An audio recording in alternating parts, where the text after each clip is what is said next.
Dr. Jamie Morris, Reproductive Medicine Associates of New Jersey.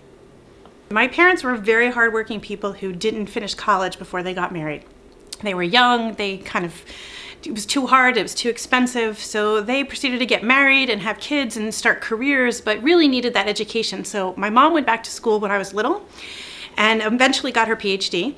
And my father went back to school when I was a little bit older, so we were taking calculus at the same time, and eventually finished with his engineering degree when he was 51. My mom got her PhD the year before I got my MD, and it was a little bit of a race to see who'd be the first Dr. Morris. Fortunately, she won, or I'd never hear the end of it.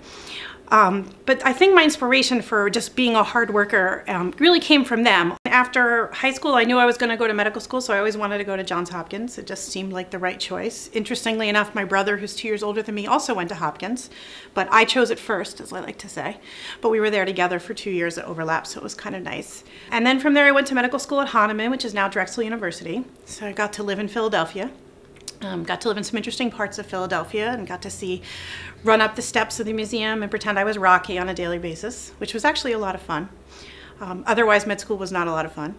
And then from med school, I entered med school wanting to be an orthopedist. I really got to see my orthopedist a lot when I was growing up because of swimming. I wound up being very good friends with my orthopedist for a while.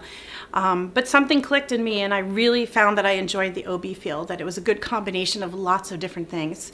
So went into OB and found that wound up finding myself at Saint Barnabas where I was born, and it was a nice natural fit.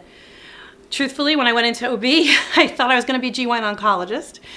And it wasn't until I did my rotations in infertility during our 3rd and 4th year that I really realized that this is where I wanted to be.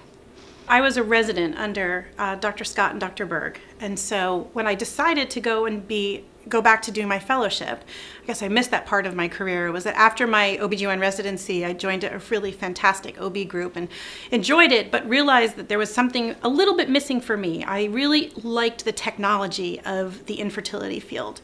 So I wound up deciding that after I was in general practice, I would leave and go back to doing fellowship, which is kind of unheard of. Not many people do that. Most of my patients know I struggled with my own infertility issues. So after I went into infertility practice, after I was board certified, so this was not what drove me to this field, but I got to experience it from both sides of the desk. I think the first step is knowledge. You know, patients have a lot of misconceptions. Their girlfriend said this, they read this on the internet, their husband's friend's wife went through this and everything was horrible.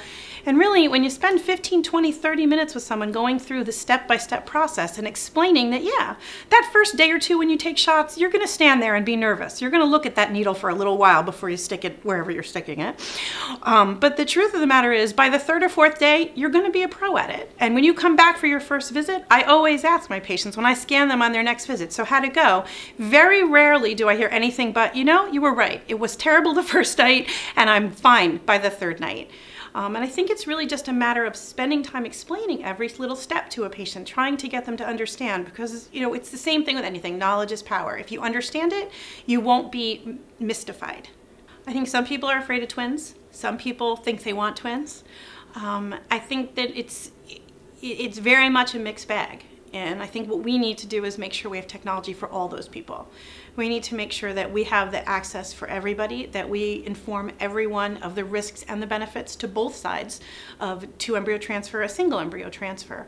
And that as we get better, we can offer a single embryo transfer with almost as good success rates as a double embryo transfer for those people who want to get that pregnancy off that first cycle, get the best shot that they can, but really don't want to be in a twin situation, whether it's their first baby or their second or their third.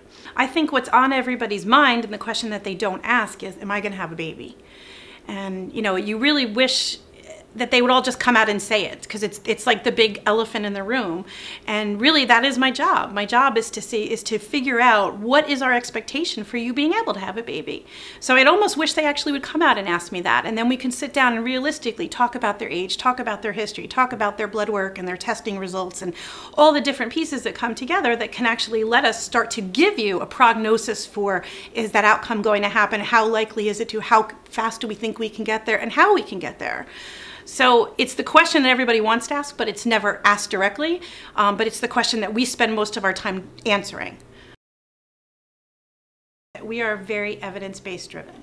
You know, we're not going to just do something because we think it's going to work. We're going to do it because we've seen it work, we've read there are research articles and we know it works, or we've done the study to prove that it works.